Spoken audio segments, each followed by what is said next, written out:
Episode में हमने देखा कि मोमो के स्कूल से एक एनाटॉमिकल डॉल जिसका नाम तारो है भाग गया था। वो भागकर हाना के पास जाता है जिसे वो बहुत प्यार करता है, लेकिन वो पुरानी हो गई है इसीलिए उसे कचरे में फेंक दिया गया। अब मोमो, ओकारुन और जीजी हाना को सेइको के घर ले आते हैं और सेइको से रिक्वेस्ट करते हैं कि वो इस डॉल को अपने घर में रहने दे। वैसे भी ये फालतू बिल्ली भी तो इस घर में रहती है। जो सुन टर्बो ग्रैनी बोलती है कि मेरी तुलना इस डॉल से तो करो ही मत, ये तो खाना भी नहीं खाती होगी। सेइको पूछती है कि उस तारो का क्या हुआ, जिस पर मोमो बताती है कि वो वापस उनकी केमिस्ट्री लैब में जाके खड़ा हो गया है। उसने कहा कि जब तक हाना ठीक है वो यहाँ मॉडल बन के खड़ा रह सकता है, लेकिन रात में वो यहाँ हाना से मिलने आया करेगा। तीनों अब सेइको के आगे हाथ जोड़ते हैं। सेइको अब मान जाती है और पूछती है कि उस तारो के पास तो गोल्डन बॉल भी थी ना, जिस पर मोमो बताती है कि उसने जो देखा वो बस एक क्रिसमस बॉल थी। सेइको अब कहती है कि खाने का वक्त हो गया है और मोमो ओकारुन को भी खाने के लिए रुकने को बोलती है। इसके बाद जीजी कहता है कि मोमो के पास तो कमाल की पावर्स हैं। अब वो समझा कि सेइको ने मोमो को उसके घर का भूत भगाने के लिए क्यों बोला है और ओकारुन का वो ट्रांसफॉर्मेशन भी कमाल का था। काश उसके पास भी ऐसी पावर होती। खैर,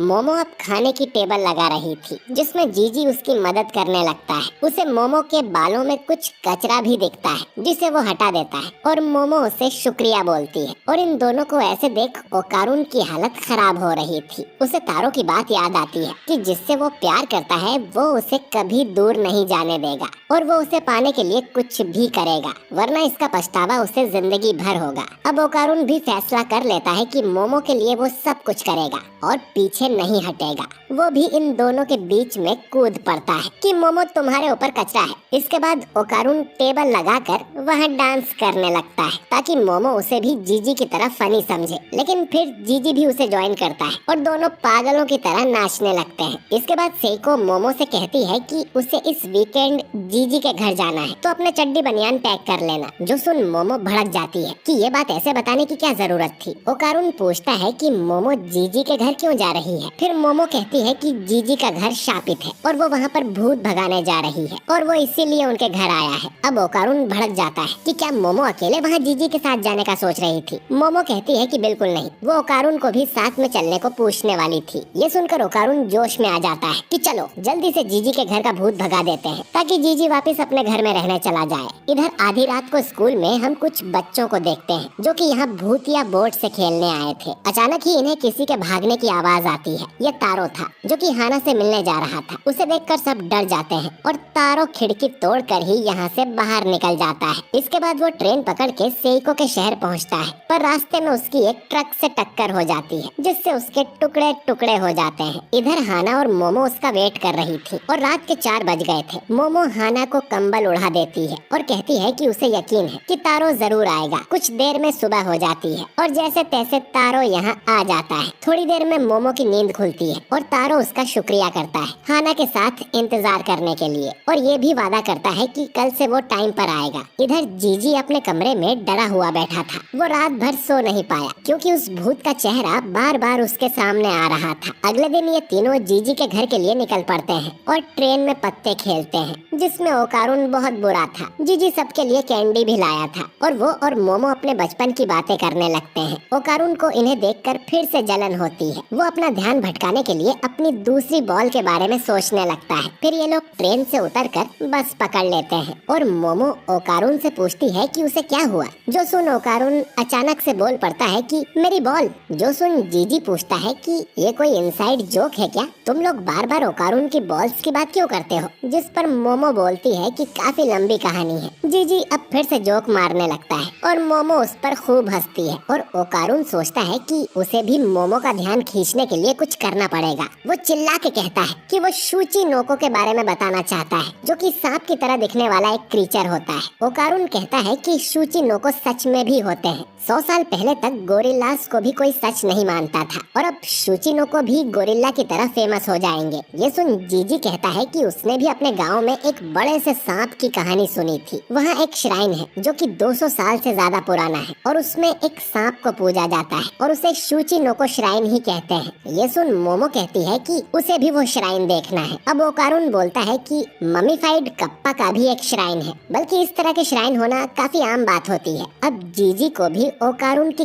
किताब में काफी इंटरेस्ट आने लगता है और वो दोनों अपनी ही बहस में लग जाते हैं। फिर ओकारुन सोचता है कि ये पहली बार है जब उसने मोमो के अलावा किसी और से इतनी देर तक बात की हो। वो इस तरह की बातें किसी के साथ शेयर ही नहीं कर पाता था, लेकिन जीजी के साथ तो उसे काफी मजा आ रहा है। जीजी बोलता है कि ओकारुन, तुम्हें तो कितना कुछ पता है, तुम मेरे कमाल के दोस्त बनोगे। जो सुन ओकारुन चौंक जाता है। जीजी बोलता है कि तुम मोमो के दोस्त हो तो मेरे भी दोस्त हुए ना, जिस पर ओकारुन बोलता है कि हाँ, तुमने सही कहा, पर मैं एक शर्मीला लड़का हूँ, जो कि केन ताकाकुरा की लाइन थी। और उसे सुन मोमो भड़क जाती है। वहीं ओकारुन सोचता है कि जीजी तो कितना अच्छा लड़का है, वो उसे हेट कर ही नहीं पा रहा। इसके बाद ये जीजी के विलेज पहुंच जाते हैं और मोमो देखती है कि यहाँ पर तो ढेर सारे हॉट स्प्रिंग्स हैं। जीजी बताता है कि उसके डैड यहाँ वॉल्केनो पर रिसर्च का काम करते हैं और इसीलिए ये सब भी यहाँ रहने आ गए थे। मोमो पूछती है कि वो वॉल्केनो फटने वाला तो नहीं है ना, जिस पर जीजी कहता है कि वो 200 साल पहले ही फट चुका है और तब से शांत है। फिर ढेर सारी सीढ़ियाँ चढ़कर ये तीनों जीजी के घर पहुँच जाते हैं। जीजी तो भागकर सीढ़ियाँ चढ़ रहा था,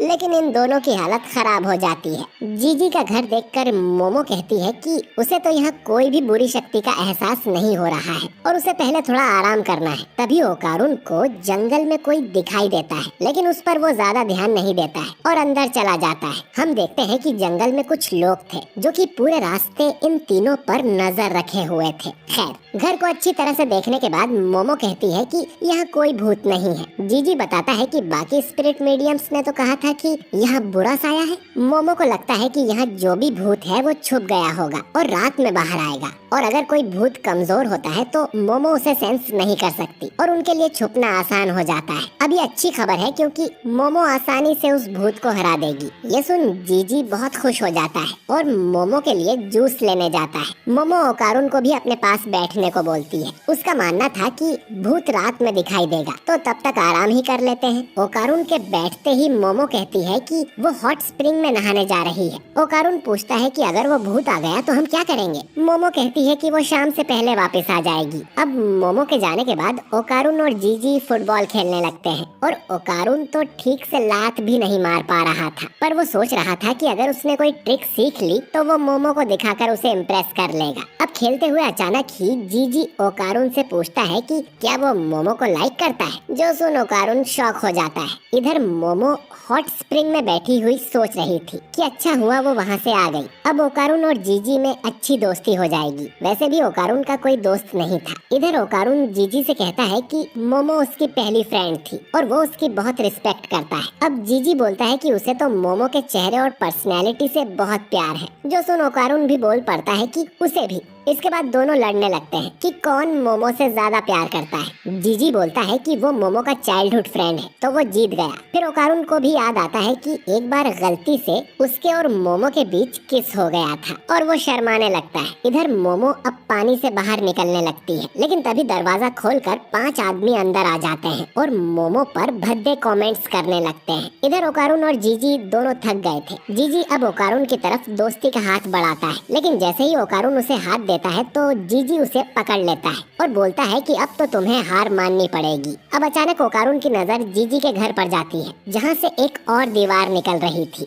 जीजी को भी लगता है कि उसके घर में एक दीवार ज्यादा है और दीवार के पीछे जरूर कोई सीक्रेट कमरा होगा। इधर वो आदमी मोमो से पूछते हैं कि तुम अकेले यहाँ आई हो, ये तो मेल और फीमेल दोनों के नहाने की जगह है। मोमो देखती है कि यहाँ एक पुराना बोर्ड लगा था, लेकिन उस पे क्या लिखा है मोमो पढ़ ही नहीं पाई। इसके बाद वो 5 आदमी भी पानी में उतर जाते हैं। मोमो को वहाँ से निकलना था क्योंकि उसे चक्कर से आ रहे थे, लेकिन वो आदमी उसके रास्ते में थे। इधर जीजी कहता है कि हमें ये दीवार तोड़कर देखना चाहिए। ये घर उन्होंने रेंट पर लिया था, पर उसे देखना तो पड़ेगा ही कि इस दीवार के पीछे क्या है, जिससे उसके पेरेंट्स की तबीयत खराब हो गई। और वो एक हथौड़ा निकाल लेता है। इधर वो आदमी मोमो से कहता है कि तुम्हें घड़ियाल के बारे में पता है? ये वो लोग होते हैं जो अकेली लड़की को देखकर उसे टारगेट बनाते हैं। इसके बाद वो लोग काफी डरावने तरीके से मोमो की तरफ बढ़ने लगते हैं। मोमो सोचती है कि क्या वो अपनी साइकिक पावर से इन सब से निपट पाएगी। वो इन पर अटैक करने का सोचती है, लेकिन एक आदमी उसके हाथ पकड़कर उसे पानी में डुबा देता है। वहीं इधर जीजी हथौड़ा मारकर उस दीवार में एक छेद करता है। छेद में से उन्हें एक सीक्रेट कमरा दिखाई देता है जो कि हजारों तालिस्मान से भरा हुआ था और